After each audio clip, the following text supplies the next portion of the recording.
पण त्याचे खरे आई वडील कोण आहेत हे त्याला माहिती नव्हतं.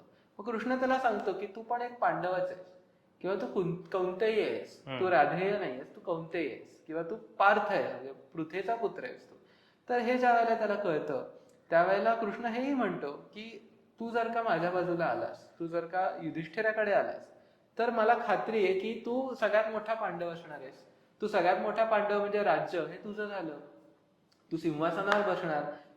इथे कृष्ण अशी पण गोष्ट बोलतो जी बोलायला नाही पाहिजे होती, पण तो का बोलतो ते कळत नाही. तो म्हणतो की ही द्रौपदी तुझीही सेवा करणार, ही तुझी आता पत्नी होणार.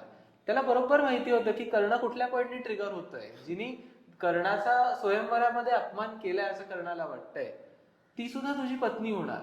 तुला हवं ते सगळं मिळेल, तर तू इथे ये. पण आता कर्णाला इथे कर्णाची आपल्याला कुठेतरी एक लॉयल्टी दिसते.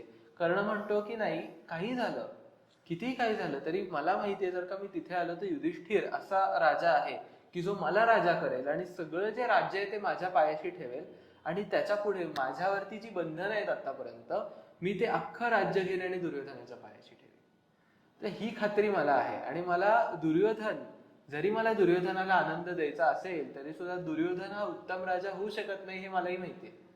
म्हणून मी हे करणार नाही, मी येणार नाही तुमच्या बाजूला. आणि आतापर्यंत मला फक्त दुर्योधनानेच मदत केलेली आहे, त्याच दुर्योधनाला मी कुठेतरी पाठ दाखवायची आणि तुमच्या बाजूला यायचं, हे मला जमण्यासारखं नाहीये.